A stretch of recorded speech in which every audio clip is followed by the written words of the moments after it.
सूजन पालक दुर्जन तारक संशय नाशक आओ। जीव गतिदायक गुरु रूप धारक राम कृष्ण प्रभु आओ।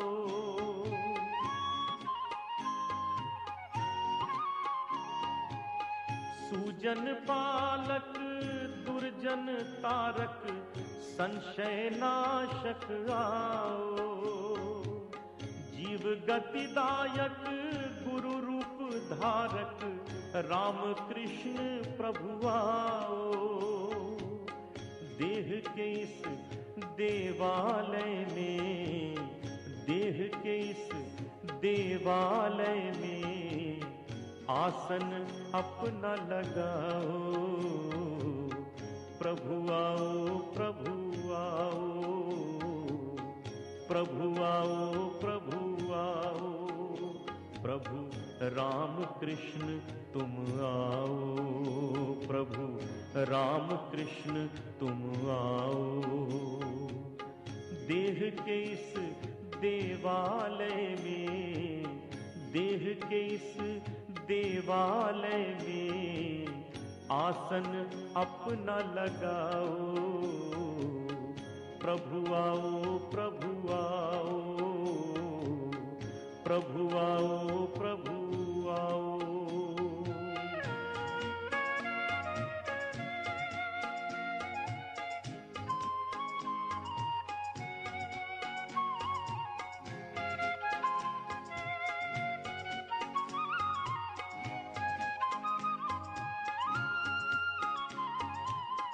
अद्भुत साधक शक्ति उपासक सर्ववेद गत आओ। मुक्ति प्रदायक भव भय हारक राम कृष्ण प्रभु आओ।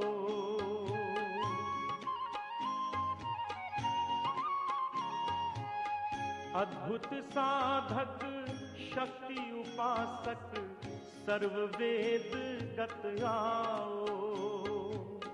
मुक्ति प्रदायक भव भय हारक राम कृष्ण प्रभु आओ। देह के इस देवालय में, देह के इस देवालय में आसन अपना लगाओ। प्रभु आओ, प्रभु आओ, प्रभु आओ, प्रभु आओ। प्रभु राम कृष्ण तुम आओ, प्रभु राम कृष्ण तुम आओ। देह के इस देवालय में, देह के इस देवालय में आसन अपना लगाओ। प्रभु आओ, प्रभु आओ, प्रभु आओ, प्रभु आओ।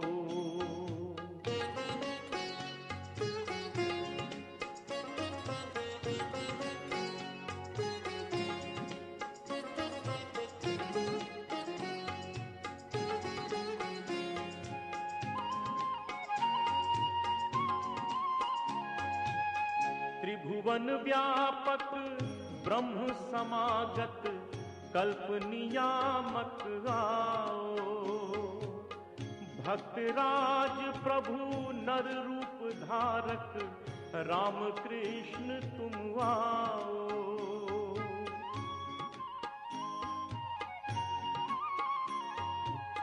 त्रिभुवन व्यापक ब्रह्म समागत कल्प नियामक आओ।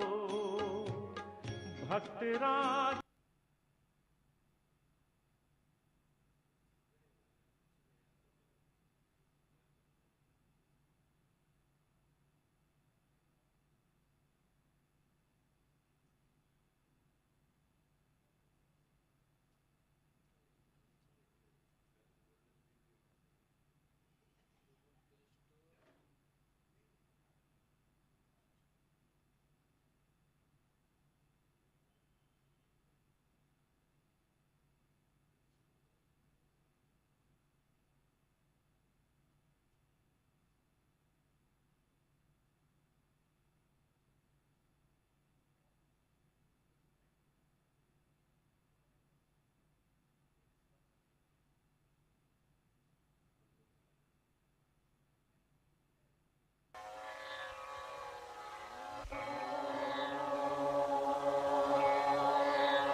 Jananīṃ Saradāṃ Devīṃ Ramakrishnaṃ Jagadgurum Pādapadme Tayo Shritva Pranamāmi Muhurmuhu. Revered Adhyaksha Maharaj has gone to Guwahati, so I am here on a Sunday. Otherwise, Sunday talk is not mine. So when Maharaj had asked me to speak, to take class today, I was thinking what subject should I speak on. So I decided to speak on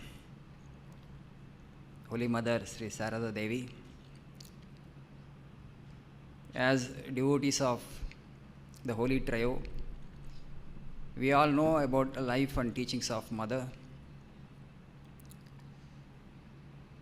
But Mother's life is inexhaustible, in the sense to understand her in one reading is almost impossible. You have to explore her. As you read her, meditate on her life and teachings, the more and more of her divine motherhood will be revealed to us.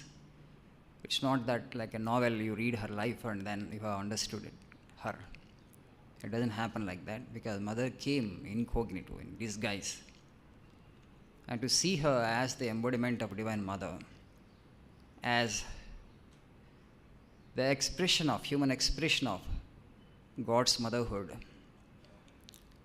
it requires the subtlest of the intellect and also Mother's grace. She is God's motherhood incarnate. She is God's compassion incarnate. She is God's love incarnate. We know that God has both the impersonal and personal aspects. In his impersonal aspect, he is both grace and Maya. He is both compassion and Maya. So, as Maya, he binds us, he puts us in bondage, he chastises us, makes us pass through hardships, and then finally gives us a knowledge. He has both as an impersonal being. But once the Lord incarnates in human form, that too particularly in a female body, he has to be compassion, he has to be love. When he incarnates in human form, he has to be kindness and compassion. He can't be Maya. In impersonal aspect, he has both Maya and grace and Maya and compassion. But once he descends into a human form, he has to be kindness, he has to be compassion, he has to be love, he has to be grace. But particularly if he comes in a female form, he has to manifest that motherly love. Holy Mother Sri Sarada Devi, in fact, is that God's love embodied, God's love personified. She is a personification of God's motherly love. There are so many incidents in Mother's life that reveal us that she is not an ordinary woman. She is a Divine Mother herself, God's love incarnation. How painful it is to play that role. If we all have read Mother's life, and how much of patience, superhuman. How many kinds of people she actually bore with patiently. Variety of people, variety, all kinds. As Mother, she can't refuse any one of them. Everybody she has received with that patience, with that tenderness, and with that love. Superhuman. We are actually not able to manage 4 members of our own family. So much of friction, so much of peacelessness. So little we are in love, right? Our love is so tiny, like a drop. Our Mother's love is infinite ocean. That unconditional love she has given to everyone who has gone to her. You know, at one point of time, at once, Mother, Holy Mother's mother, Shyamasundari Devi, In Sri Ramakrishna's hearing, she said one thing. My daughter probably has not, has that good fortune to call her as mother by somebody. That means she is not lucky enough to become a biological mother. And then when Sri Ramakrishna heard this, she said, "Oh, mother-in-law, don't worry.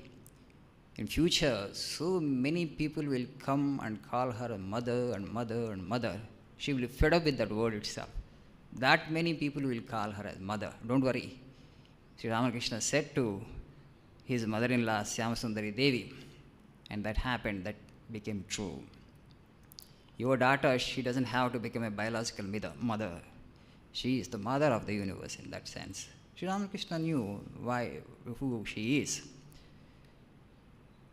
So there are so many incidents. We all are acquainted with those incidents.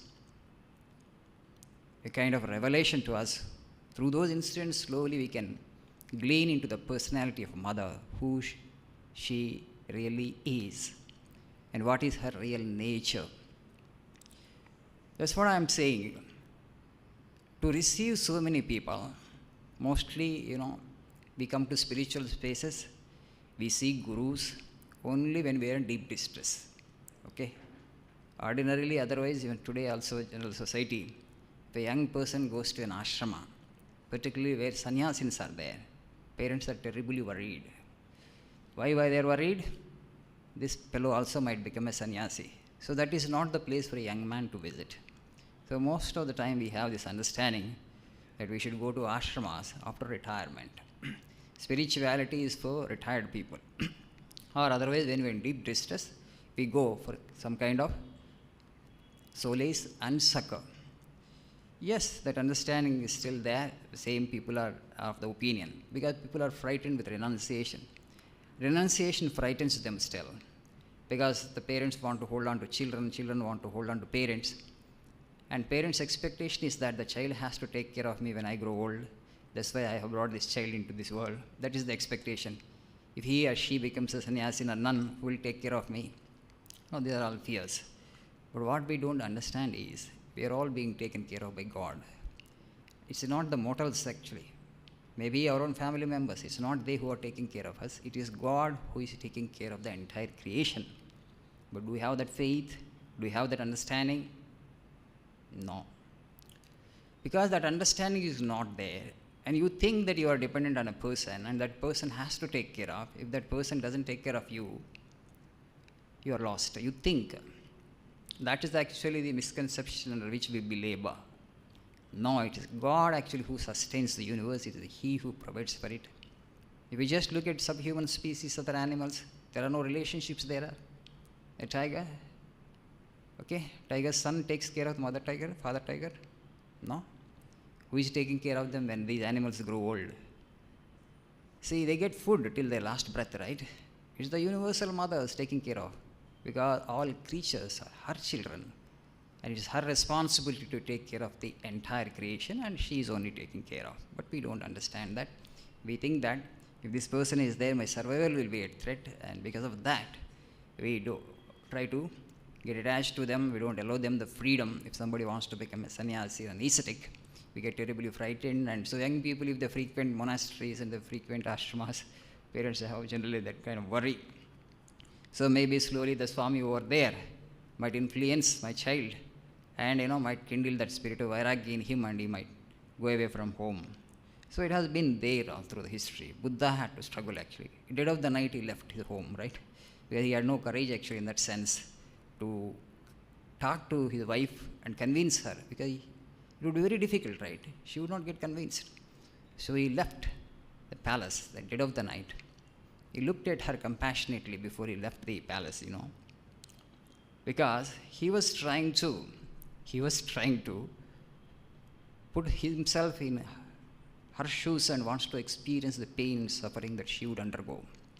Not that actually that the territory that I am going to traverse is completely uncertain, what will happen to me in future, where I would land up, where I will eat, whether will I get my basic necessities of life. He is not worried about himself. He was thinking about the pain and the suffering his wife would undergo. When she gets up in the morning and she will look around, she doesn't find me, and how she will feel, how she will react. He was trying to explain, feel her pain. So she looked at her with compassion and, made himself strong and left the palace. So Shankaracharya also had to struggle to get the permission of his mother to become a sannyasin. We know that crocodile incident. Crocodile catches him up and he says to mother, only if you allow me to become a sannyasin, this crocodile will leave me. Okay, it doesn't matter even if you become sannyasi. Okay, even if you are not with me, if you are alive, that's okay. So when she said that, actually crocodile, left him. That's why after he could become. So there are some incidents. In the next few minutes we shall try to explore mother's, real nature through these incidents. One Swami Vishveshwarananda, he was at Jairambati. Many sannyasin disciples used to go to Jairambati. Mother would take care of them as her own children. With great love and affection, she would feed them. And of course, household disciples also. And she would feed them and she would remove the oats, the leavings and the plates. And that would sometimes, put them to discomfort. They would protest with mother, you should not be doing this. So once Swami Vishveshwarananda had gone there, and he had taken his food, and afterwards he was removing his plate. Mother did not allow him to remove his plate. So he says, no, I should be doing that. Why? You are guest. And then he said, Mother, why? We have to carry it, right? And mother said, what indeed have I done for you, my child? Am I not your mother? A child even soils mother's lap. Okay? It does so many things. And she said, you are rare jewels to be sought for by gods. And you just see in what esteem mother held her sannyasin disciples. She has got the highest regard. Once her niece, because somebody came, he expressed his desire to become a sannyasin. And mother actually encouraged him, after ultimately he became a sannyasin. He completed his degree. And then, I think, Surabala, somebody near her, or some women devotee, expressed their displeasure, saying that, you see, the boy's parents brought him up with great expectations on him, and they educated him with the hope that he would take care of them in their old age, and now actually you are making them all sannyasins. And so she objected to that. Then mother said, you see, you think it is easy to to take to the path of ascetic life, right?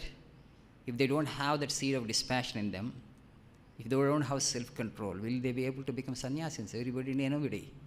And she said, when householders come to me and tell their problems and sufferings, my nerves burn, she said. I experience so much of agony and suffering.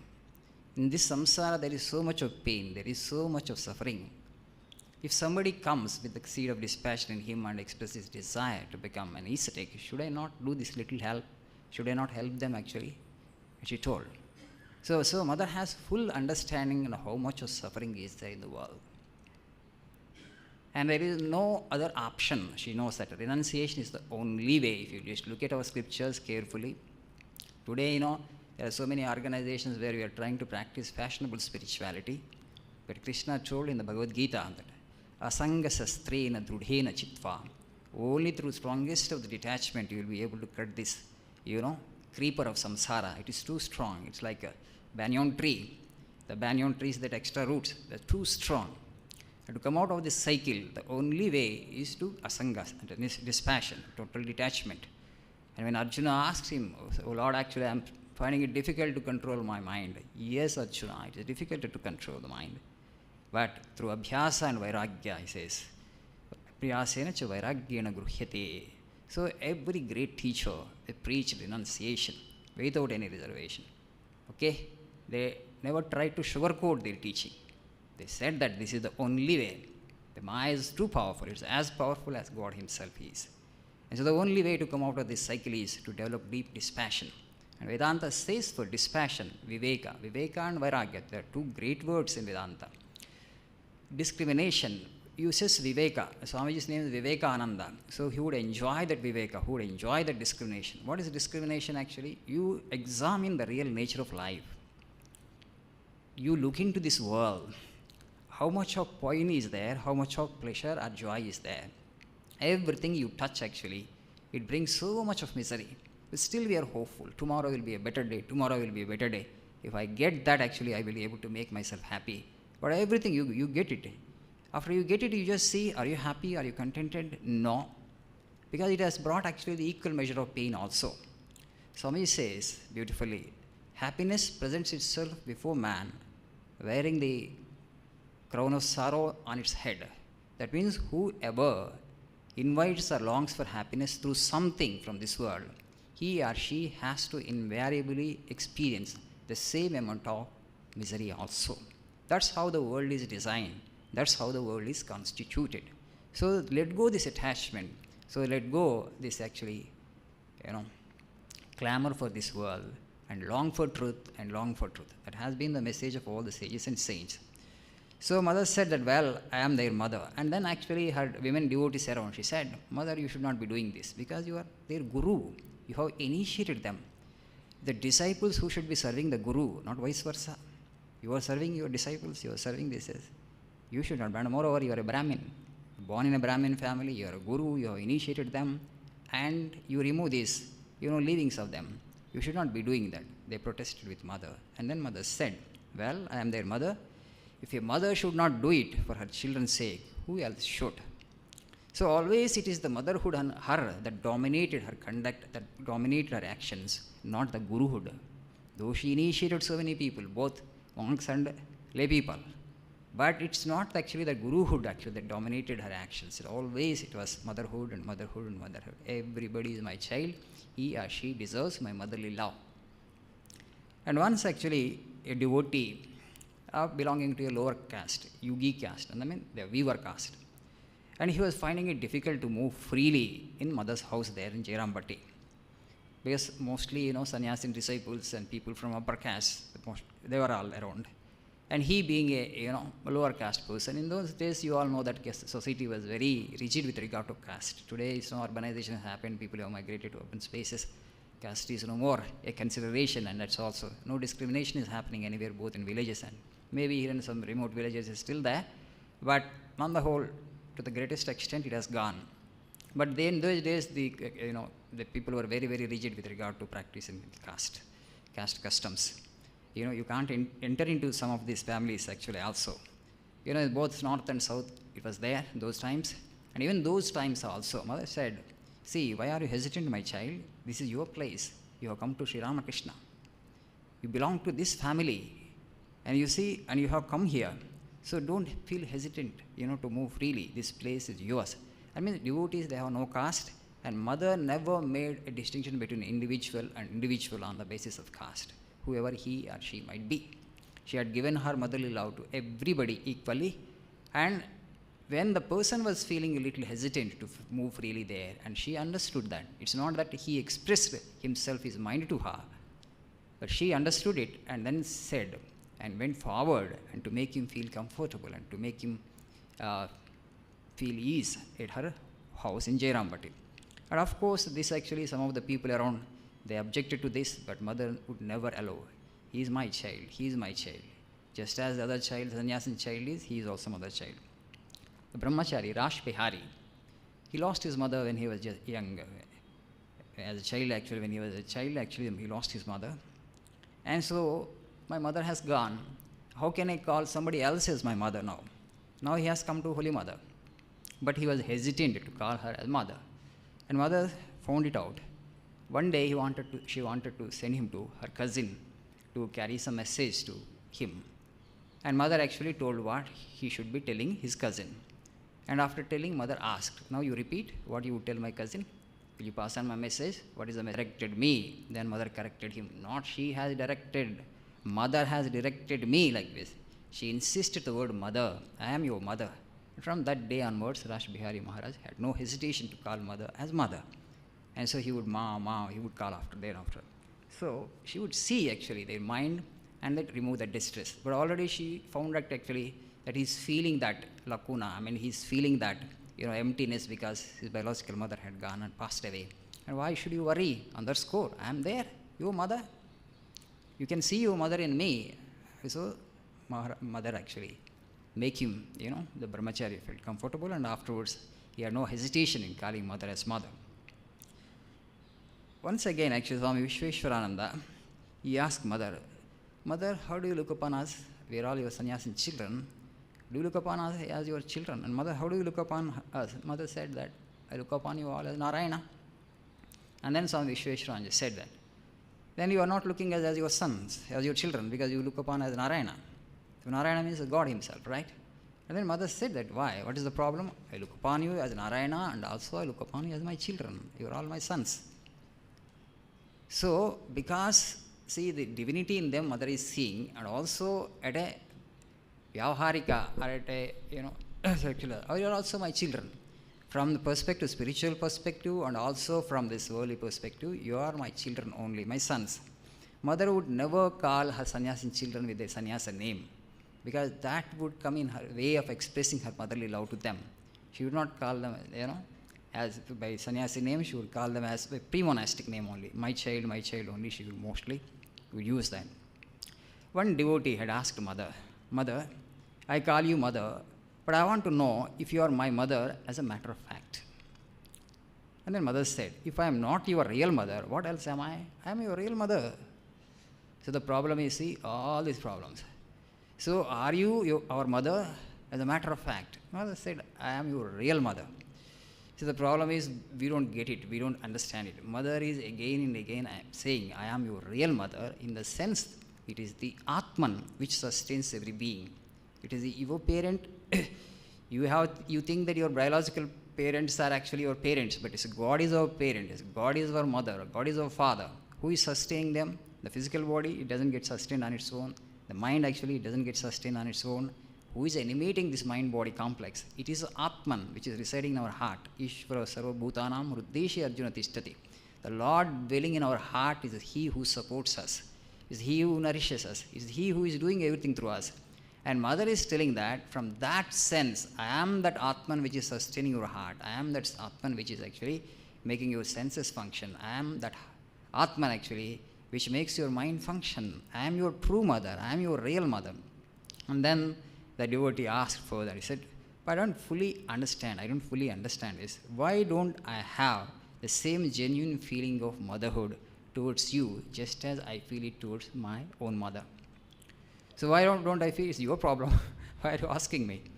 So your problem, actually, you tell mother. So mother exclaimed, oh, what a pity. Because people, they don't understand, right? See, the motherhood feeling I feel towards my mother, my biological mother, I don't feel it towards yourself. He is telling to mother. So, but mother, that's your problem. So you feel it, that's you have to experience it from within. Then mother said that, oh my child, the same entity is the parent of all, my child. It is the parent of your father and mother also. When mother said the same entity, to what she is referring to, you think? The same entity is the parent of all, not just human beings, but animals also. So the same entity actually is sustaining your father also. It is the father of your father. It's the mother of your mother. It is the father and mother to your father and mother also. So the divine motherhood actually, she is experiencing, right? So she is talking about that only, but the people around, they are not able to understand. They are not able to follow it, because Atman is completely abstract thing for us, right? We understand the physical body. We understand mind, the psychological body. Though we don't see the mind, we experience thoughts. And Atman actually is so subtle. So mind doesn't experience Atman, doesn't understand it. It's impossible for mind to comprehend it. Impossible for mind to understand it in that sense, because it cannot be an object for mind's understanding. But it is that light, the eternal light. The Upanishad says actually, na tatra suryo bhati na chandra tarakam nema vidito bhanti kutoyam agnihi tameva bhantam anubhati sarvam tasya bhasa sarvamidam vibhati. That is the real source of light for the universe. We in physics, we consider the stars as self-luminous. But according to a philosopher, stars are not self-luminous. There is no self-luminous object in this universe. Only God is self-luminous. It is He who is lending His light to the rest of the universe. The brightest object in this universe, which is the sun, is also actually borrowing light from the Supreme, from the Lord. He is the light. So Jyotihi Jyotihi is the supreme light. From that supreme light, all these objects, they borrow their light. So mother is saying that actually, she is the mother of your father and mother also. So I am the divine mother. She is asserting again and again, I am the mother of the universe. I am the mother of all. So you try to understand this, but devotees are finding it difficult. Mother understands that also. They are finding it. She was talking with the reference point of Atman, and they were looking at only from material plane. Biological mother is there. Rash Bihari had hesitation to call her mother, because actually already I had one mother actually. How can I call another woman as my mother? So mother is telling from that reference point, from Atman point of view, it is I who sustain your parents also. I am the mother of the universe. I am Jagat Dhatri. I bear the universe. I sustain the universe. I support the universe. I am the mother. So mother means what? Her idea. She is creator. I am the creator of the universe. I am the creator of the universe. I am the mother of the universe.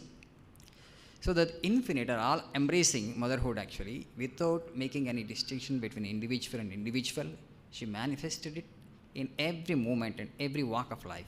In her speech, in her thought, and in her action, you find the divine motherhood finding expression actually through her continuously and constantly. And she kept herself, so veiled that people naturally find it too difficult. It is easy to detect, Sri Ramakrishna. Though Sri Ramakrishna declared that I came this time incognito, it's not as easy to recognize me as you have recognized Krishna and Rama. And they would go further and he says that very few people could detect Krishna and Rama, but in this incarnation actually, even that number also cannot detect me, he says. People are not there who would be able to understand. So Sri Ramakrishna would enjoy asking the people, what do you think of me? What do you think of me? Okay? And when they would say some answers, oh, yes, fine, he would joke with them. Because of course, Swami Vivekananda, I don't know whether it's really Swamiji had that, or still it was, or on our behalf Swamiji had asked that question, when he was in deathbed, Sri Ramakrishna. A thought crossed Vivekananda's mind that if he reveals his real nature to me now, then I believe him, otherwise I don't believe him. And then Sri Ramakrishna immediately detected that thought and said, oh Naren, you have still doubt? This is the same that Rama and Krishna which came in previous incarnations, but not in a Vedantic sense. In a Vedantic sense means everything is Brahman, everything is consciousness. But you understand, if you agree to this concept of incarnations, God descending in human form and uplifting dharma from time to time, and this is the another incarnation, the same incarnation that has come this time in this form. Oh, you have still doubt, O Naren. Swamiji felt ashamed, right? Swamiji felt ashamed. Is it that Swamiji was doubting Sri Ramakrishna? Is it that actually, so he still had carried the doubt till the fag end of Sri Ramakrishna's life? Or he had put that question on our behalf to make Sri Ramakrishna understand, so that we can understand Sri Ramakrishna better? We don't know really that. So it's up to us. It's actually subject to interpretation. Or it could be that Swamiji had genuine doubt, because Sri Ramakrishna kept everybody guessing. Everybody guessing. Let them test me, let them test me. I would not reveal my real nature to them on their own. Only character display, nothing else. If anybody had tried to see Sri Ramakrishna, performing miracles or some doing some parapsychology things, kind of stuff, never. He never let anybody catch him. Only thing is character extraordinary. That's why Swamiji said at one point, we are after all man worshippers, I don't even accept Greek god, Swamiji said. Why I don't accept? They don't look like humans. They're like, the special human beings there. They're like wings and other things, special form. It's not human form. This is the only culture on the planet Earth which worships God in human form. To worship God in human form, it requires a lot of evolution. So then we have understood that God is dharma, God is character. As Swamiji said, the religions of the world have become lifeless mockeries. What we need is character. And Sri Ramakrishna exhibited that highest degree of character. You just see the renunciation, unmatched, unparalleled in human history. You see his longing for God, unmatched and unparalleled in human history. You see his truthfulness, just like Rama. What kind of truthfulness Rama had exhibited in Treta Yuga, and the same kind of truthfulness Sri Ramakrishna had exhibited in Kali Yuga. Of course, they are both one and the same. And the kind of Catholicity that he had shown, the ability to practice all the different aspects of Sanatana Dharma, and also, and as other religions, The essence of other religions he had grasped, and he declared that from harmony of religion's point of view also, all paths within the Sanatana Dharma and paths and of the other religions, of other sects, other denominations, he had practiced and declared that Jatomat Tatomat, as many faiths, so many paths. That means as many temperaments, as many mindsets, so many paths. So you have to carve out your path. This is like a broad actual guidelines, guideposts. The scriptures will be useful to you. The lives of previous incarnation, the lives of the saints and sages would be useful to us. But every one of us have to carve out our own path in spirituality. That means for that you need to be a seeker. You need to be a genuine seeker. You should have that longing. I want God. I want to experience the truth. I want to know truth. So when you have that longing actually, according to your temperament, according to your mindset, so the path actually will be carved out for you. So the trajectory will be formed for you, and ultimately you reach the goal. I studied that in Global Spirituality more. So one of the speakers was telling, see, the 10 is the destination. Number 10 is the destination. Your 7 plus 3 is number 10. 8 plus 2 is number 10. 5 plus 5 is number 10. 6 plus 4 is number 10. So these are all the different paths. 9 plus 1 is number 10. So whichever the path you may reach, the destination is 10. You will reach there. So the path actually you have to carve out for yourself. That somebody else's path may not become your path. That's the reason spirituality and religion has grown organically in our culture and society. Just as we explore the external world as scientists, new discoveries are being made, new inventions are coming, we are exploring the world of matter. And similarly, our forefathers have explored the inner world. They wanted to understand the human being, the subjective dimension. Who am I as a being? Am I just the physical body? Am I just the mind? What is my real nature? Why can't I control my thoughts? They are not my control. They realize the slavery. If I have true freedom, this freedom which actually I experience, the free will I experience, is a myth. It's not real. If I have the real freedom, my thoughts should be under my control, my emotions should be under my control. But my emotions are not under control. When I interact with human beings, we understand. We don't want to behave in that way, but such behavior only comes. We don't want to conduct ourselves in that way, but that conduct only comes out. So there is that slavery. Why? Why should I become a slave of Prakriti, the mind? Why can't I have full control over my mind? My mind should do whatever I dictate it to do. It should only generate that thought which I want. But it doesn't do that, right? So it does its own things. The prarabdha, the samskaras of the previous birth, they just play out. We are so helpless before the power of Prakriti. And they have realized it in the slavery. And is there a way that I can come out of this? Slavery to mind? And can I experience my real being? So when they made an attempt to control Prakriti, they found it out. The real nature of the mind, it is based on ego, it is based on I consciousness, it is based on the pseudo and petty and insignificant individuality. When you drop that individuality, you expand into that universal consciousness. But that requires a lot of courage, because we are so conditioned to believe, conditioned into this thinking that I am just the physical body, I am just this mind, this is my nature, this is my individuality. This is my ultimate existence. Because birth after birth, the soul started believing it in some sense. And that's why it has become condensed. It has become crystallized. It has become hardened, as it were, to believe, to think, to consider that I am just this physical body and this psychological structure mind. And so, one of our Swamiji also had told that, the drop actually is afraid of entering into the ocean. The drop is afraid. And the ocean is saying to the drop, oh my dear, don't worry. Okay, come and merge into me. There are your infinite brothers, the other brothers are there, our brothers and sisters in billions and billions and trillions are there. They are all there in me. In an ocean, how many drops will be there? Trillions and trillions of water drops, right? So all they are your friends, and you just become one with them. Another speaker told that today why the friction is there in the world, within the family or within the society or between countries. We are like oil drops. You put an oil drop in the ocean, it remains an oil drop. It's not miscible with the water. It keeps its separate identity forever. It's just like that. But in truth, we are actually the part of the same, God. Upanishad says that we are sparks of the fire. God is giant fire and we are sparks of the fire. We are made of the same quality. We are made in the image of God. And so we can merge in God. But our fear is there, that individuality we want to protect and we preserve. We wrongly identify with the body and mind. And we are afraid to dissolve that individuality, but our speakers have said, our rishis and sages have said, that is only a petty and fictitious individuality. It is Maya. You let go, actually you dissolve it, and then you expand into that universal consciousness. You experience your infinite nature. Nalpe sukhamasti Upanishad says.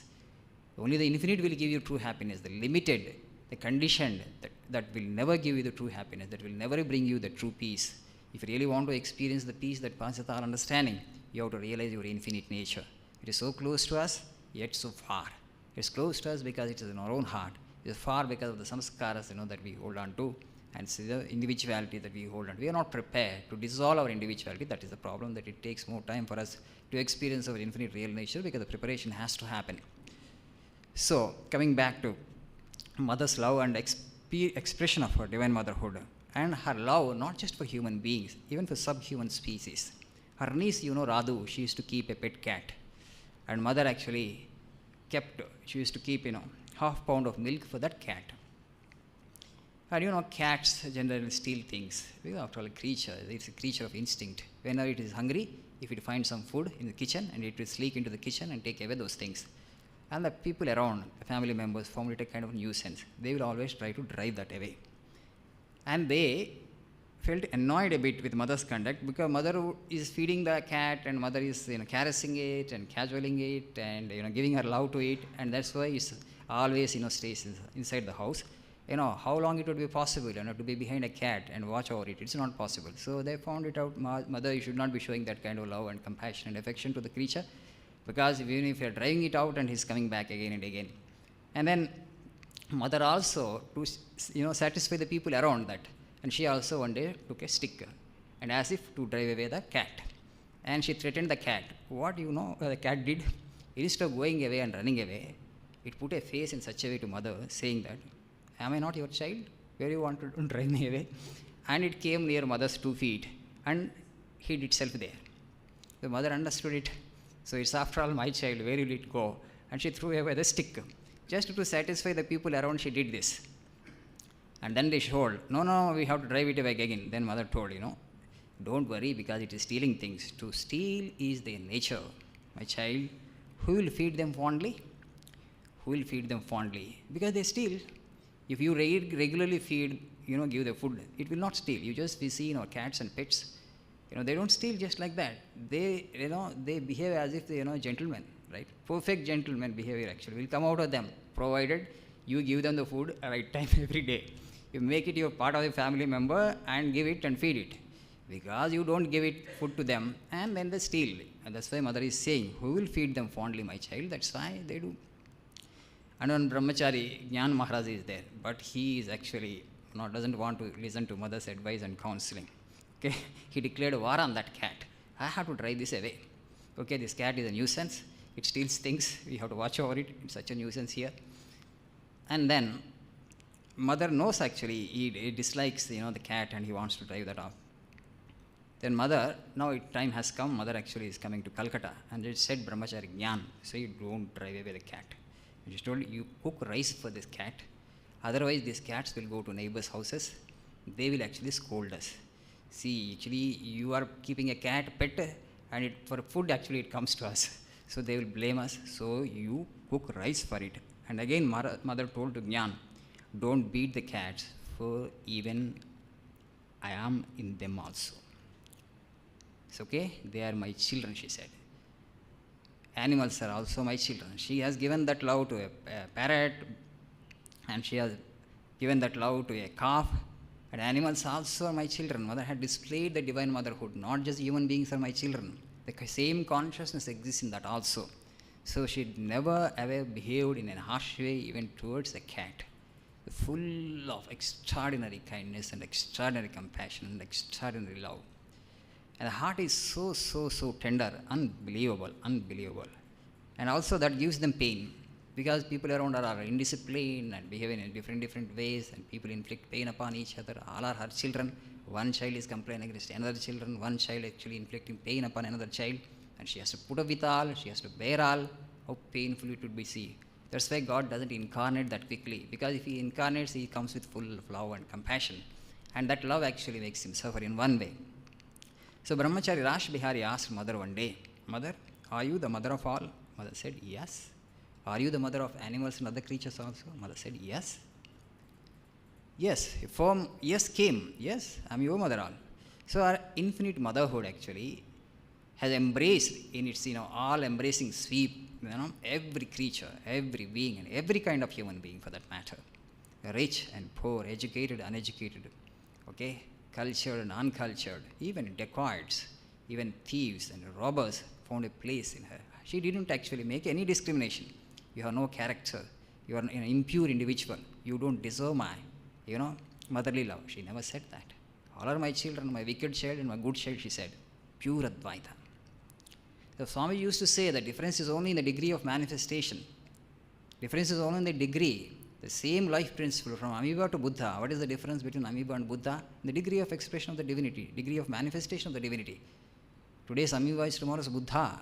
It will find its expression, it will express itself as divinity, and one day it will become. So she never made any distinction between, the pure soul and impure souls. We all know the story of Amjad, that Mulberry robbers. In those days, actually, these many Muslims, actually, they used to sell this mulberry and this silk, and then they used to make money. And what happened actually, because of competition and Britishers bringing this,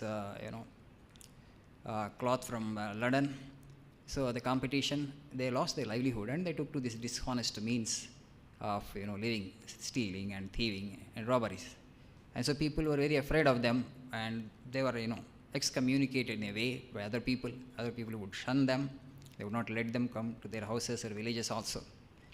So some of them were employed as actually construction workers when mother's, that house was being built in Jairambati. And mother, the way she would, give her motherly love, feed them. One day actually she was feeding that Amjad, or our niece actually, Nalini was feeding that Amjad, one of the robbers, who was engaged in that, construction work. And Nalini was actually throwing food on his plate because, caste, they were very, very rigid, He is a Muslim and kind of untouchable for them at that point of time. So she was throwing food like that. And then mother said, if you throw food like that, somebody can relish the food, somebody can eat such food. Why are you doing like this? You give it to me, I'll serve. And she served. She served, and then she removed that plate also. You just see, it's not just for the sake of, fashion, or, just to be approved by the society, she did it. It is genuine motherly feeling towards her. He is also my child. You will be able to give that kind of love only when you are established in Atman, only when you are established in consciousness. In consciousness, there is no distinction between one life and another life. If you just hold on to your form, there is a huge distinction, right? If you hold on to body, if you hold on to form, you belong to one caste and I belong to one caste. You belong to one religion, I belong to another religion. Your economic status is different, my economic status is different. So if you take it seriously, you cannot come to, Advaita. You will not be able to give that unconditional to everyone. But mother, since she got established in Atman, she is divine mother herself, she could not make any distinction.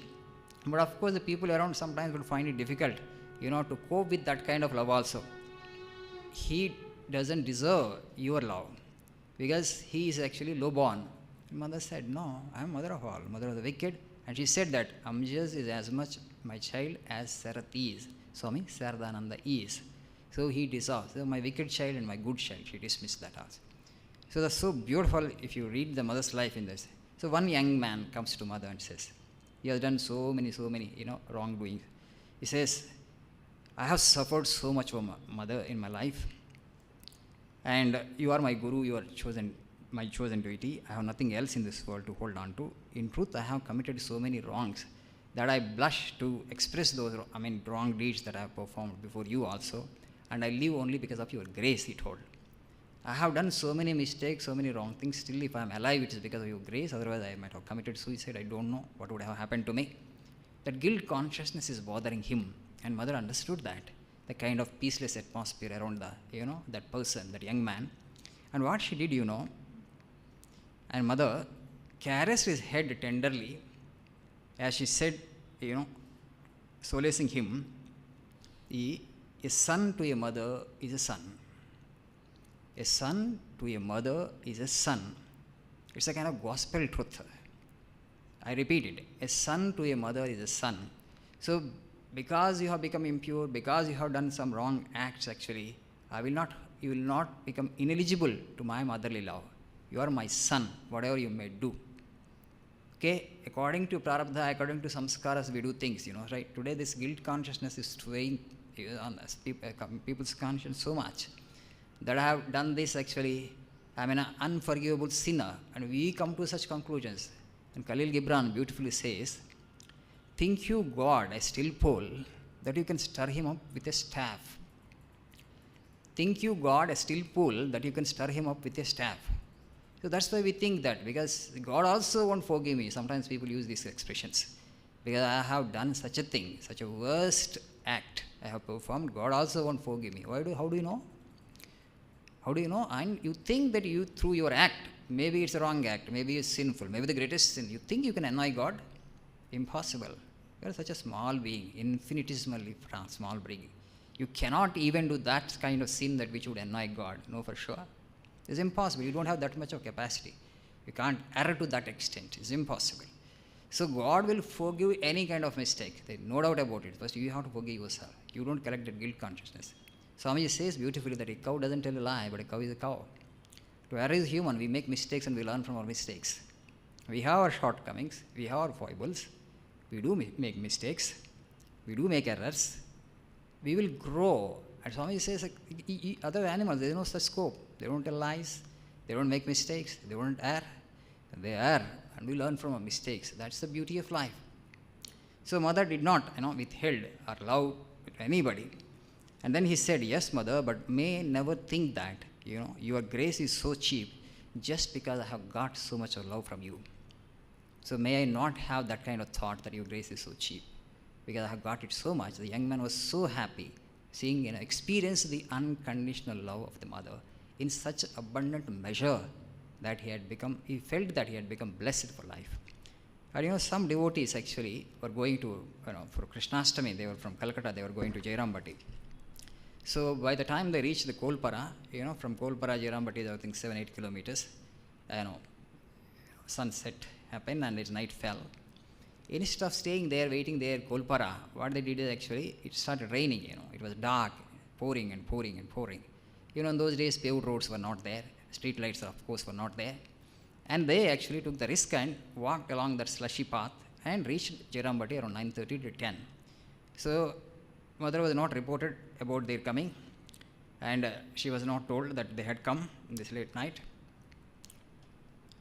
And when in the morning actually they told how they reached, and the mother felt so bad, and she said so much of pain. See, Sri Ramakrishna saved you. You should not have made that misadventure. Who knows how many actually snakes you trampled upon. Night time, it's all dark, slushy. It is their time. Night time is the time of their time, no light, street lights. So you step on a snake, a cobra, and it bites you, and something happened to you. And she wanted them to understand, how much of pain I would have suffered if something happened to you. Fortunately, Thakur saved you, so you could come safe. Never ever do that. Don't be so reckless, mother told. And they said that, mother, actually we had very limited leave, and we wanted to see you, and our desire to see you was so strong, that's why we could not stop at Kolpara, and we wanted to reach by night at any cost, and that's why we came. And mother warned them, actually, don't do it again. She says, it's natural to be so on your part, but it pains me.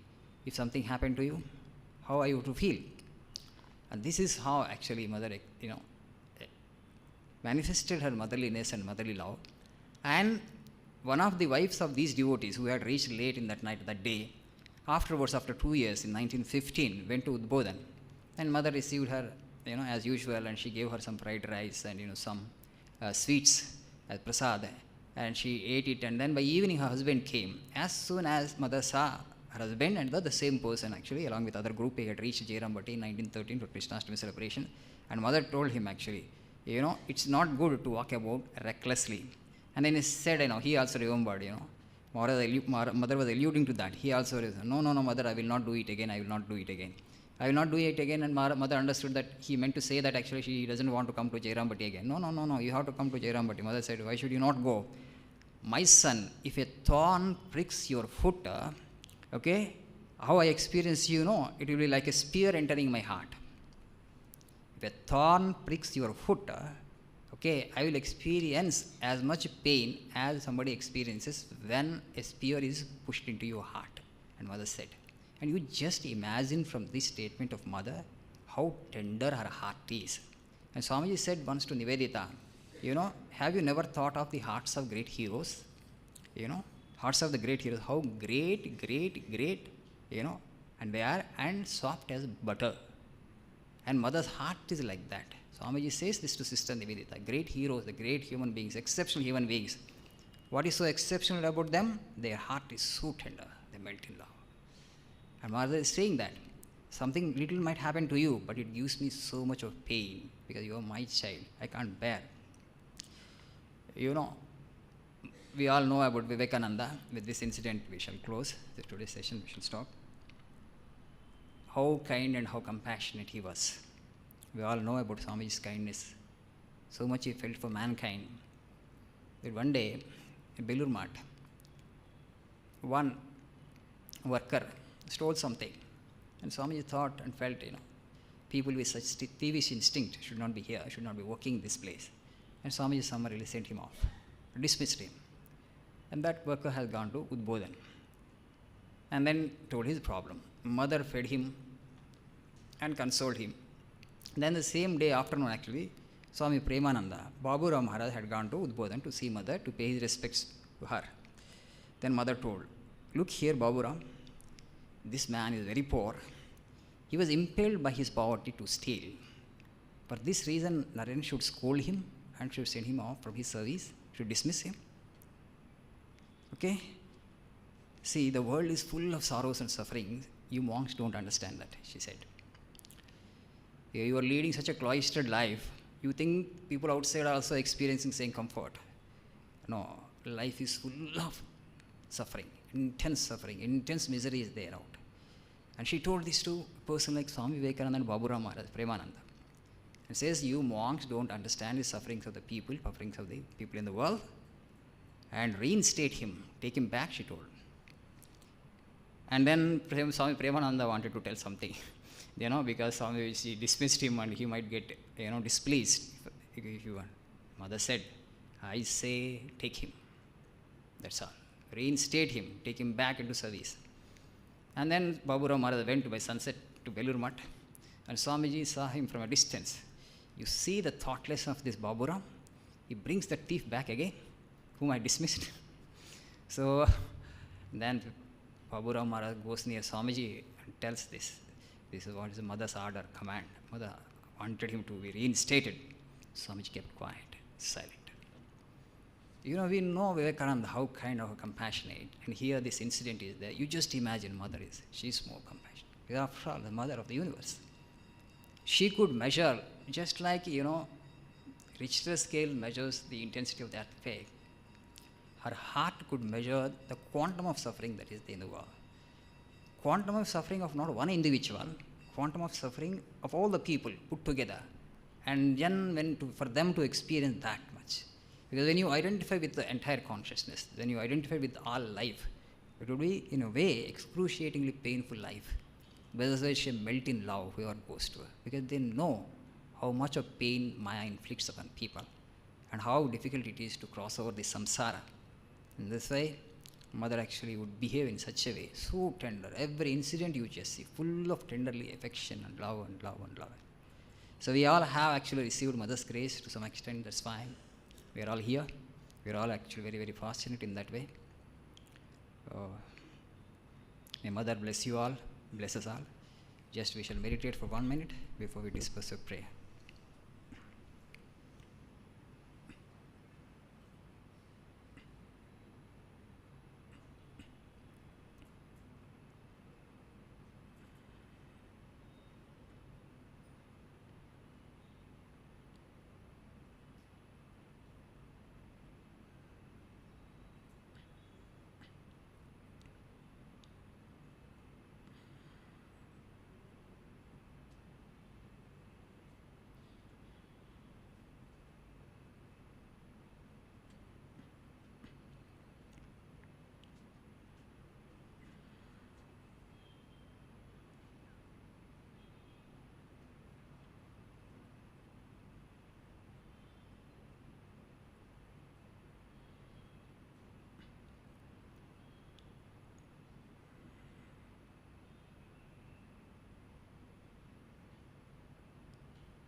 उज्ज्वल हृदय कंदर तुमि तम भंजन हार प्रभु तुमि तम भंजन हार नमो नमो प्रभु वाक्य मनातीत नमो नमो प्रभु वाक्य मनातीत मनुवचनैकाधार प्रभु मनुवचनैकाधार ज्योतिर्ज्योतिरुज्ज्वल हृदय कंदर ज्योतिर्ज्योतिरुज्ज्वल हृदय कंदर तुमि तम भंजन हार प्रभु तुमि तम भंजन हार दे दे दे लंग रंग भंग बाजे अंग संग मृदंग दे दे दे लंग रंग भंग बाजे अंग संग मृदंग गायच छंद भक्त वृंद आरती तुम्हार गायच छंद भक्त वृंद आरती तुम्हार जय जय आरती तुम्हार हर हर आरती तुम्हार शिव शिव आरती तुम्हार खांडना भाव बंधना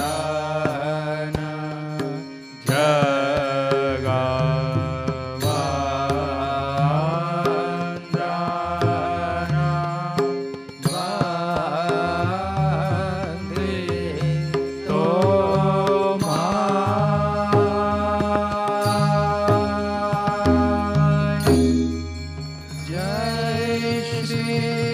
गुरु महाराज के जय।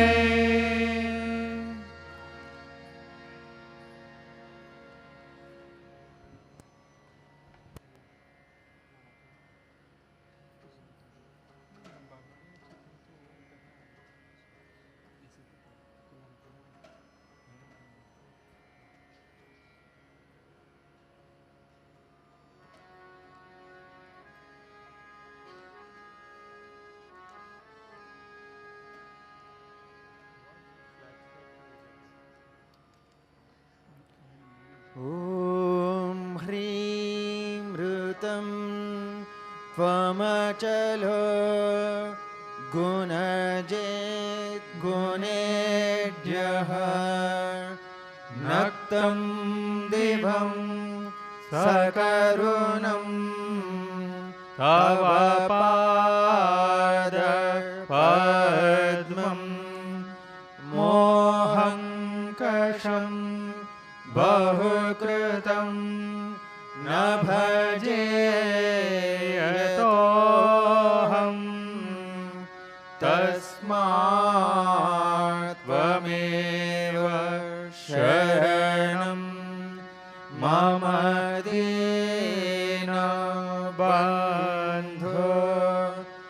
भक्तिर्भगश्च भजनं भवभेदकारे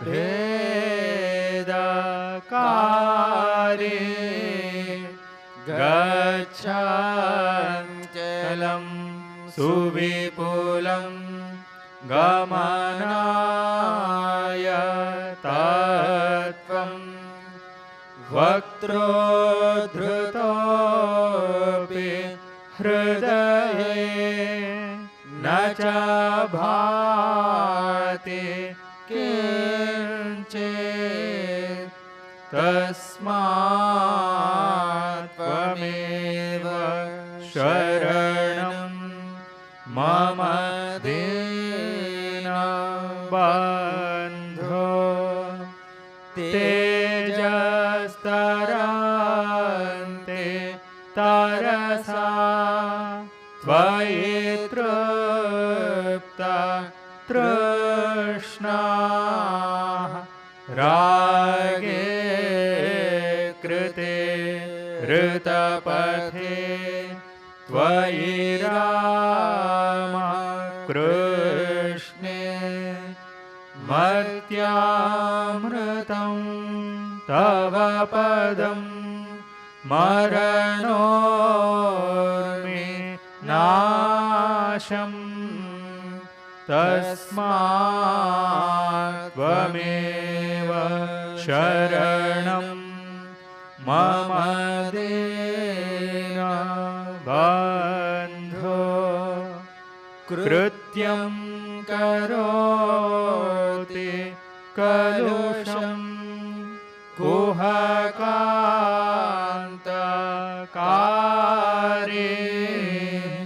श्नान्तं शिवं सुविमलं तव नाम नाथ यस्मादहं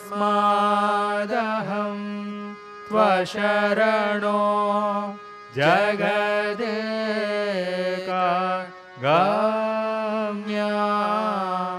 तस्मात् त्वमेव शरणं मम दीनबन्धो ॐ स्थापकाय च धर्मस्य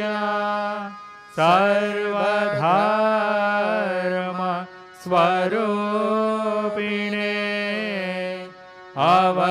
अवतार वरिष्ठाय रामकृष्णाय ते नमः। ॐ नमः श्री भगवते रामकृष्णाय नमो नमः। ॐ नमः श्री भगवते रामकृष्णाय नमो नमः। ॐ नमः श्री भगवते रामकृष्णाय नमो नमः।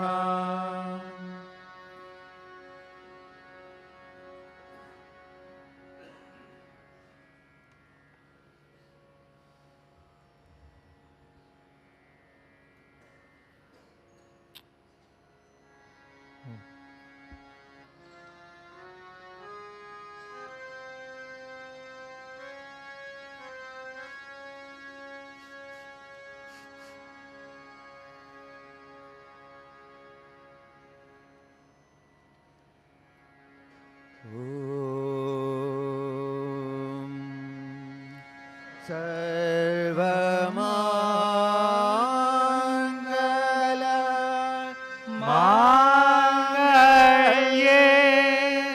शिवे सर्वार्थ साधिके शरण्ये त्र्यम्बके गौरी नारायणी नमोस्तुते। सृष्टि स्थिति विनाशानां शक्ति भूते सनातने गुणाश्रये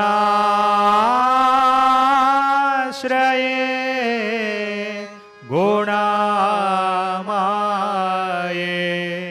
नारायणी नमोस्तुते।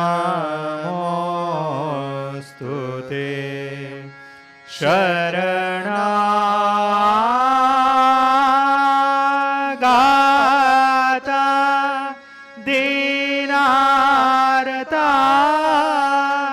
परित्राण परायणे सर्वस्यार्थे हरे देवी नारायणी नमोस्तुते। जय नारायणी नमोस्तुते। जय नारायणी नमोस्तुते। जय नारायणी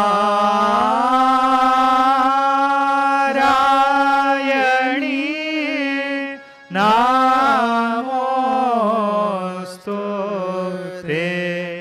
जय नारायणी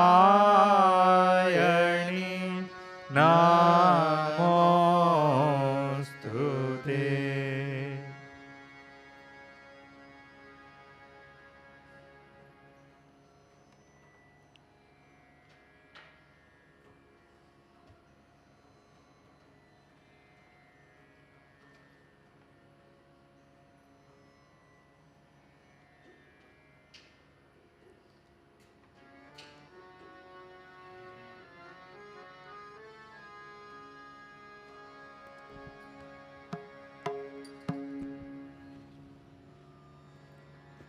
प्रकृतिं परमां अभयां वरदां नररूपधरां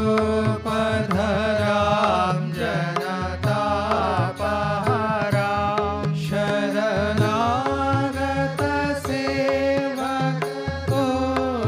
शरणागतसेवकोशकरीं प्रणमामि परां जननीं जगतां गुणहीनसुतान् अपराधयुतान् कृपयाद्य समुद्धर मोहगतान् तरणीं भवसागरपादकरीं प्रणमामि परां जननीं जगतां विषयं कुसुमं परिहृत्य सदा चरणाम्बुरुहामृतशान्तिसुधा पिबवृन्दमनो भवरोगहरान् प्रणमामि परां जननीं जगतां कृपां कुरु महादेवी सुतेषु प्रणतेषु च चरणाश्रयदानेन कृपामयि नमोऽस्तुते। लज्जापटावृते नित्यं शारदे ज्ञानदायिके पापेभ्यो नः सदा रक्ष कृपा मयि नमोऽस्तु ते रामकृष्णगतप्राणा तन्नाम श्रवणप्रिया तद्भावरञ्जिताकारा प्रणमामि मुहुर्मुहुः पवित्रं चरितं यस्याः पवित्रं जीवनं तथा पवित्रता स्वरूपिण्यै तस्यै कुर्मो नमो नमः देवी प्रसन्नां प्रणतात्रिहन्त्रीं योगीन्द्रपूज्यां युगधर्मपात्रीं तां शारदां भक्तिविज्ञानदात्रीं दया स्वरूपां प्रणमामि नित्यं स्नेहेन बध्नासि मानोस्मदीयं दोषान् शेषान् सगुणैकदोषी अहेतुनानो दयसे सदोषान् स्वाङ्गे गृहीत्वा यदिदं विचित्रं प्रसीद मातर्विनयेन याचे नित्यं भव स्नेहवते सुतेषु प्रेमैकबिन्दुं चिरदग्धचित्ते विषिञ्च चित्तं कुरु न सुशान्तम् जननीं शारदां देवीं रामकृष्णं जगद्गुरुं पादपद्मे तयोः श्रुत्वा प्रणमामि मुहुर्मुहुः प्रणमामि मुहुर्मुहुः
page 5 आयदु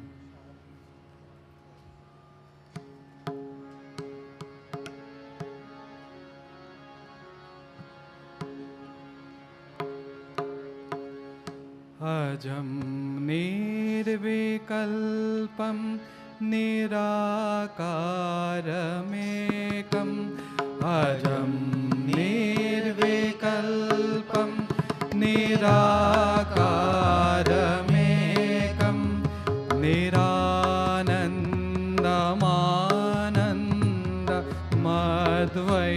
निरानन्दमानन्दमद्वैतपूर्णं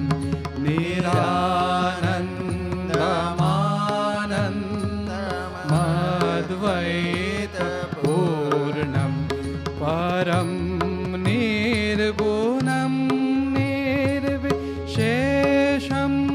निरीहं परं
ज्ञानगम्यं चिदाभासकं सर्वगं ज्ञानगम्यं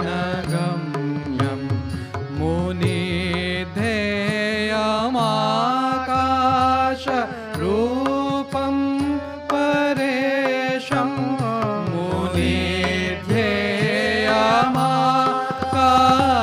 मुनिध्येयमाकाशरूपं परेशं परब्रह्मरूपं गणेशं भजेम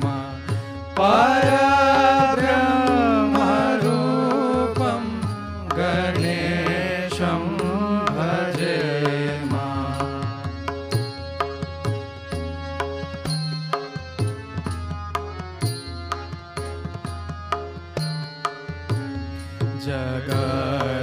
जगत्कारणं कारणज्ञानरूपं जगत्कारणं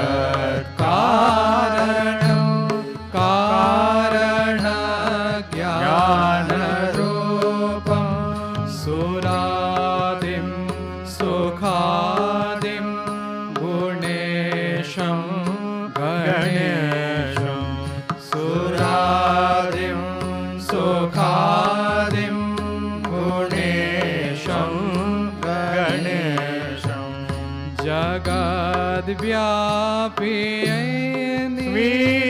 विश्ववन्द्यं सुरेशं जगद्व्यापिनं विश्ववन्द्यं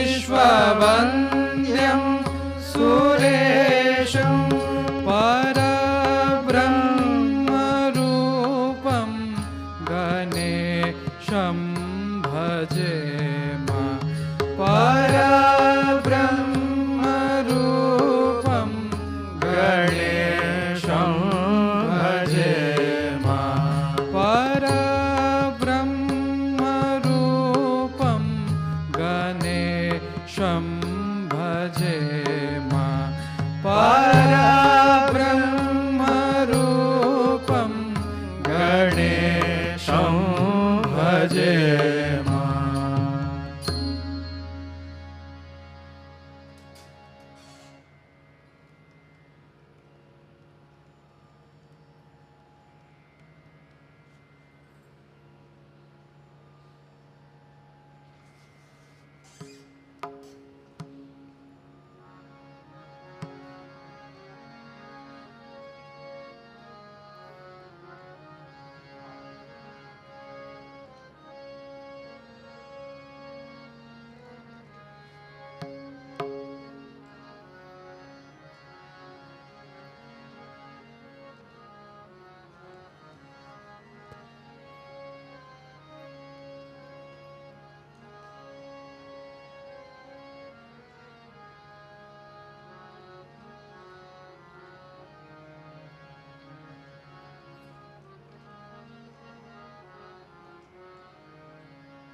పేజ్ 119 119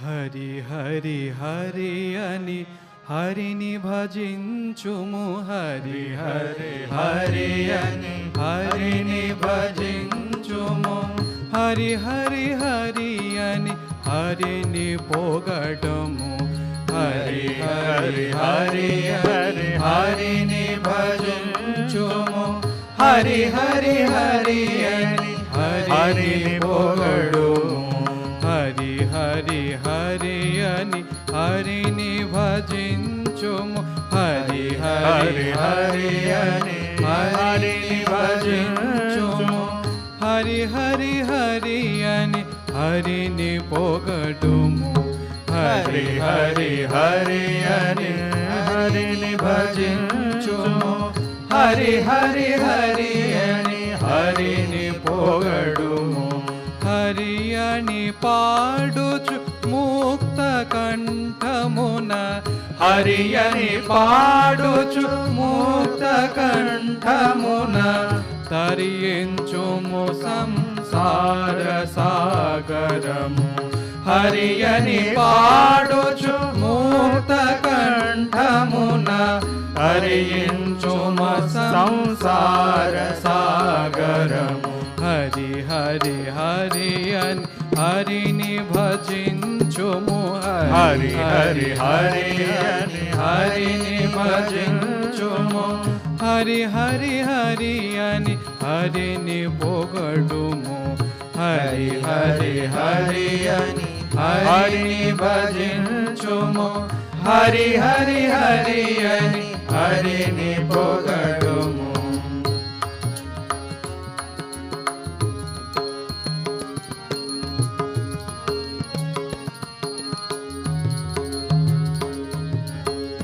హరి వసించును భూజలములలో.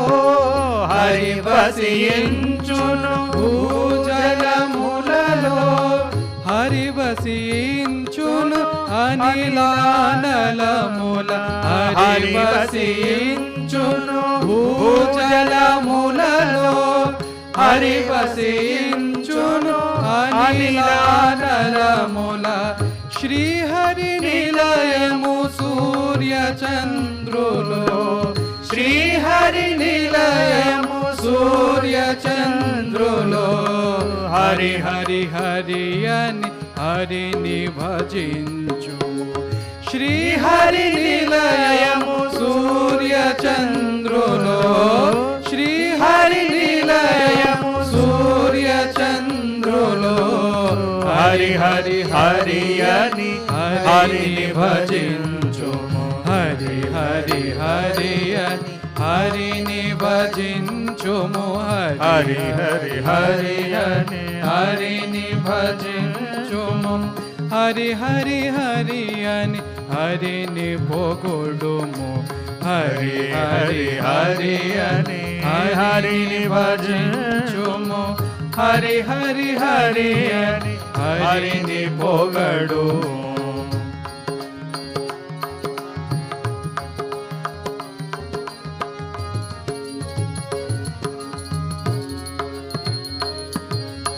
అనంత విశ్వము గానుపించును. అనంత విశ్వము గానుపించును. నిండిన శ్రీహరి నిజ రూపముగా. అనంత విశ్వము గానుపించును. నిండిన శ్రీహరి నిజ రూపముగా. హరి హరి హరి అని హరిని భజింపుము. హరి హరి హరి అని హరిని భజింపుము. హరి హరి హరి అని హరిని పాడుము. హరి హరి హరి అని హరిని భజింపుము. హరి హరి హరి అని హరిని భజింపుము. హరి హరి హరి అని హరిని పాడుము. హరి హరి హరి అని హరిని భజించుము. హరి హరి హరి అని హరిని భజించుము. హరి హరి హరి అని హరిని పొగడు. హరి హరి హరి అని హరిని భజించుము. హరి హరి హరి అని హరిని పొగడుము. హరి అని పాడుచు ముక్త కంఠమున. హరి అని పాడుచు ముక్త కంఠమున తరించుము సంసార సాగరం. హరి అని పాడుచు ముక్త కంఠమున తరించుము సంసార సాగరము. హరి హరి హరి అని హరిని భజించుము. హరి హరి హరి అని హరిని భజించుము. హరి హరి హరి అని హరిని పొగడుము. హరి హరి హరి అని హరిని భజించుము. హరి హరి హరి హరి హరిని భజించుము. హరి హరి హరి అని హరిని భజించుము. హరి హరి హరి అని హరిని పొగడుము.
పేజ్ 342 342.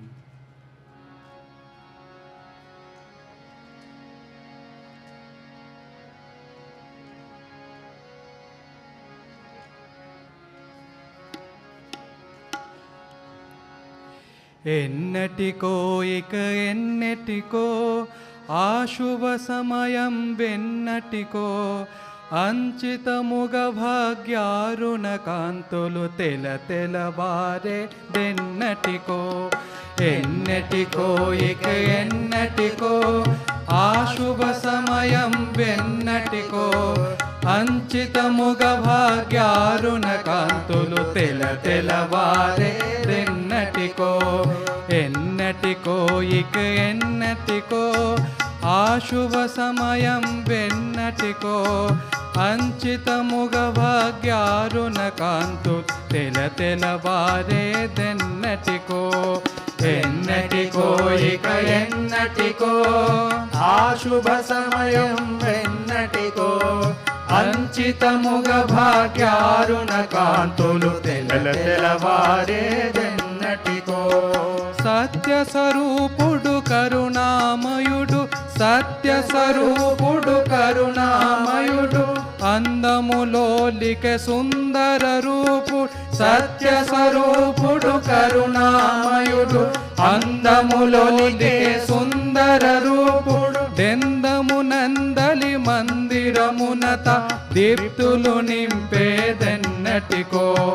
దెందమునందలి మందిరమునత దీప్తులు నింపేదెన్నటికో. ఎన్నటికో ఇక ఎన్నటికో ఆశుభ సమయం వెన్నటికో అంచితముగ భాగ్యారుణ కాంతు తెలతెలవారే దెన్నటికో. ఎన్నటికో ఇక ఎన్నటికో ఆశుభ సమయం వెన్నటికో అంచితముగ భాగ్యారుణ కాంతులు తెలతెలవారే దెన్నటికో. అనవరతంబును అతని గాంచుచు అనవరతంబును అతని గాంచుచు అంతమునందును ఆనందాంబు అనవరతంబును అతని గాంచుచు అంతమునందున ఆనందాంబుధి ఇతనటు తేలుచు ఈదులాడుచు మనుకులు వేసేదెన్నటికో. ఇటునటు తేలుచు ఈదులాడుచు మునకలు వేసేదెన్నటికో. ఎన్నటికో ఇక ఎన్నటికో ఆశుభ సమయం వెన్నటికో అంచితముగ భాగ్యారుణ కాంతులు తెలతెలవారే దెన్నటికో. ఎన్నటికో ఇక ఎన్నటికో ఆశుభ సమయం వెన్నటికో అంచితముగ భాగ్యారుణ కాంతులు తెలతెలవారే దెన్నటికో. అనంత విజ్ఞానంబుగ ఆత్మను అనంత విజ్ఞానంబుగ ఆత్మను జొచ్చిన నిన్ను నిశ్చేష్టతతో అనంత విజ్ఞానంబుగ ఆత్మను జొచ్చిన నిన్ను నిశ్చేష్టతతో చూచుచు చిత్తము నీ పదములలో సర్గము జూచేదెన్నటికో. సర్గము జూచేదెన్నటికో స్వర్గము జూచేదెన్నటికో. ఎన్నటికో ఇక ఎన్నటికో ఆశుభ సమయం వెన్నటికో అంచితముగ భాగ్యారుణ కాంతులు తెలతెలవారే దెన్నటికో. ఎన్నటికో ఇక ఎన్నటికో ఆశుభ సమయం వెన్నటికో అంచితముగ భాగ్యారుణ కాంతులు తెలతెలవారే దెన్నటికో.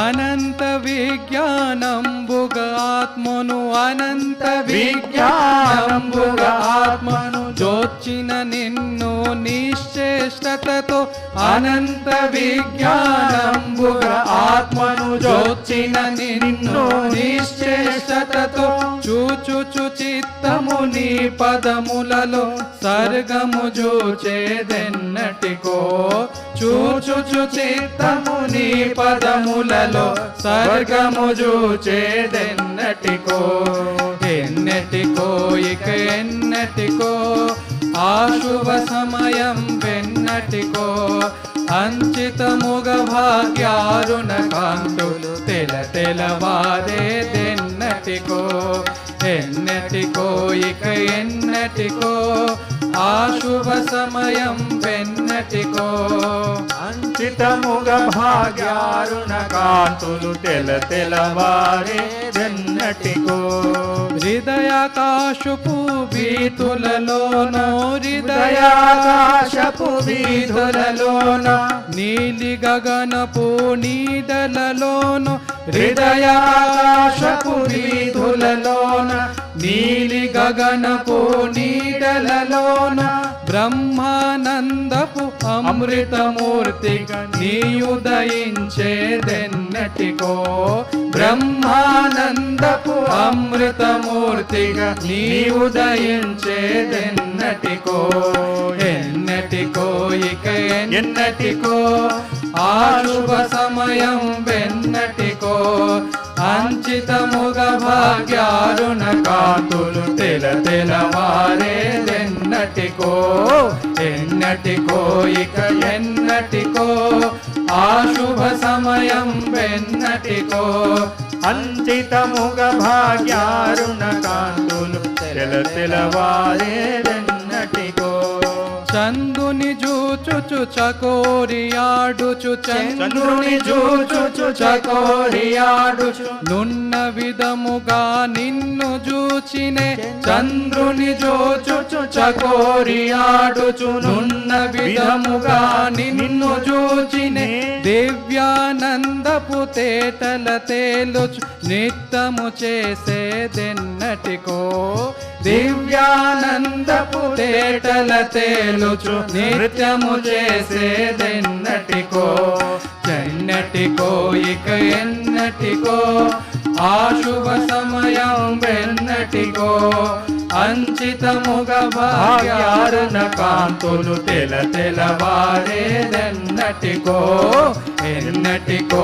ఇక ఎన్నటికో ఆ శుభ సమయం వెన్నటికో ఎన్నటికో ఇక ఎన్నటికో ఆ శుభ సమయం వెన్నటికో ఎన్నటికో ఇక ఎన్నటికో ఆ శుభ సమయం వెన్నటికో అంచితముగ భాగ్యారుణ కాంతులు తెలవారేదెన్నటికో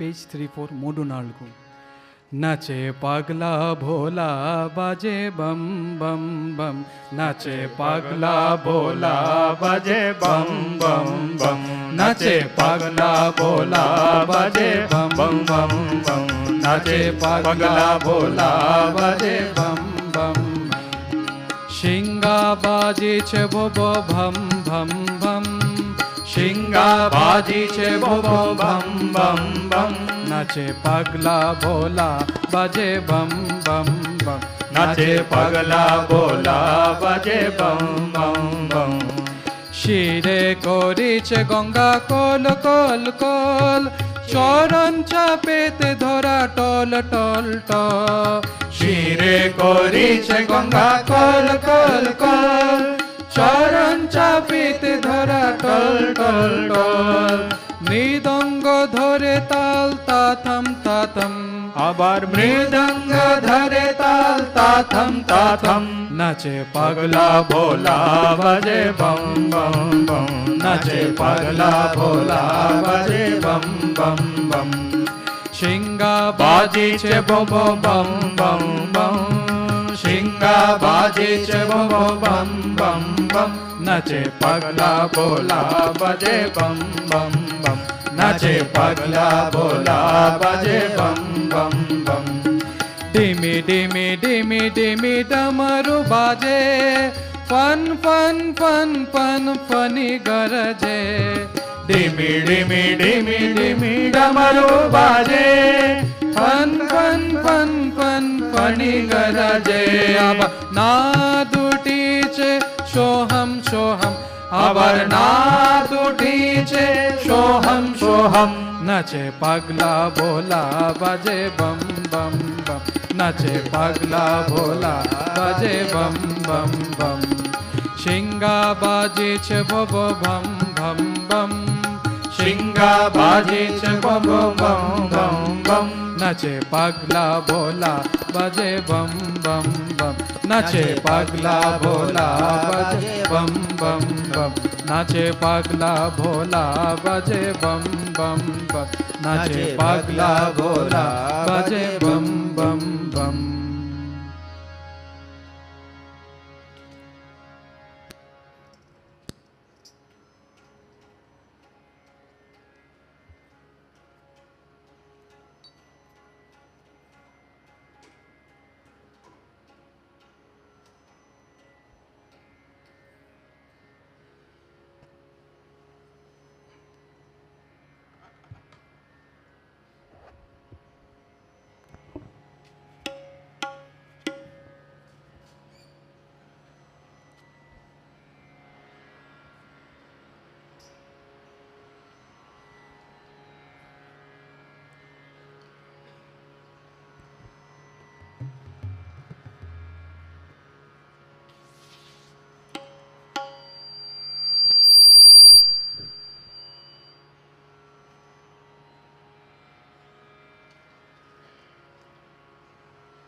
పేజ్ 207 207.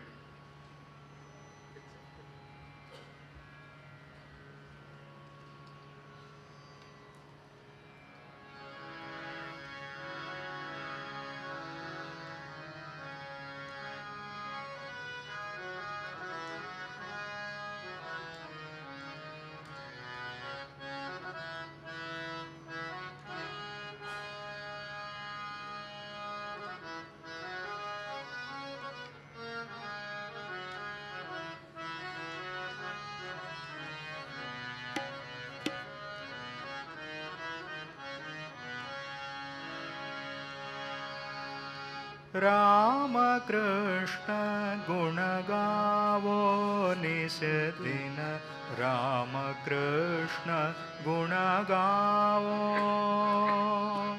रामकृष्ण गुण गावो निस दिन, रामकृष्ण गुण गावो।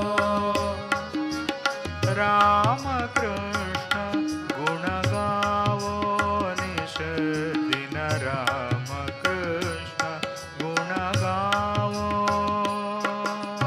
रामकृष्ण गुण गावो निस दिन, रामकृष्ण गुण गावो।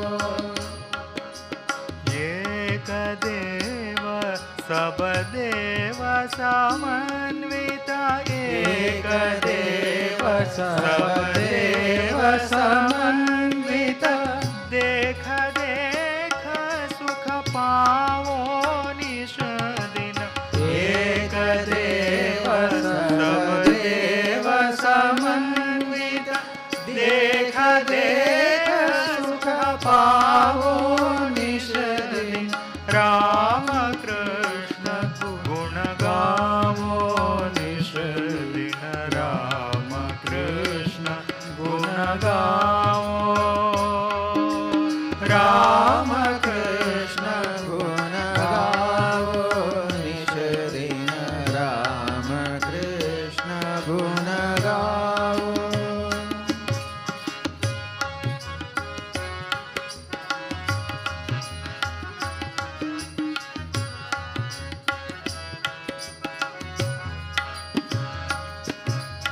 हर गौरी और राम श्याम को एक रूप में गावो निश दिन। हर गौरी और राम श्याम को एक रूप में गावो निश दिन। हर गौरी और राम श्याम को एक रूप में गावो निश दिन। हर गौरी और राम श्याम को एक रूप में गावो निश दिन। चरण कमल का लिया आसरा, चरण कमल का लिया आसरा, चरण कमल का लिया आसरा, चरण कमल का लिया आसरा। परम अभय पद पाओ निश दिन। चरण कमल का लिया आसरा, परम अभय पद पाओ निश दिन। राम कृष्ण गुण गाओ निश दिन। राम कृष्ण गुण गाओ। राम कृष्ण गुण गाओ निश दिन। राम कृष्ण गुण गाओ।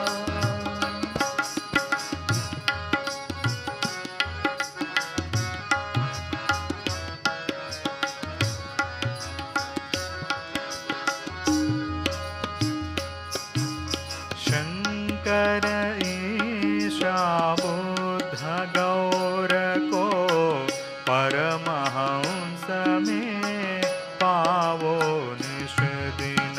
शंकर ईशा बुद्ध गौर को परमहंस में पावो निश दिन।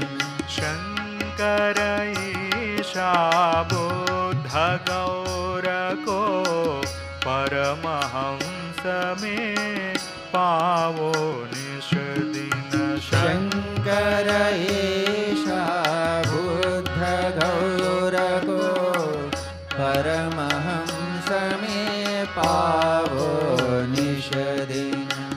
करुणा सिंधु भगवान दयानिधि। करुणा सिंधु भगवान दयानिधि। करुणा सिंधु भगवान दयानिधि। करुणा सिंधु भगवान दयानिधि। शुद्ध भक्ति चित पावो निश दिन। करुणा सिंधु भगवान दयानिधि। शुद्ध भक्ति चित पावो निश दिन। राम कृष्ण गुण गावो निश दिन। राम कृष्ण गुण गावो। राम कृष्ण गुण गावो निश दिन। राम कृष्ण गुण गावो निश दिन। राम कृष्ण गुण गावो निश दिन। राम कृष्ण गुण गावो। ओम नमो भगवते रामकृष्णाय। ओम नमो भगवते रामकृष्णाय। ओम नमो भगवते रामकृष्णाय। ओम नमो भगवते रामकृष्णाय। ओम नमो भगवते रामकृष्णाय। ओम नमो भगवते रामकृष्णाय। ओम नमो भगवते रामकृष्णाय। ओम नमो भगवते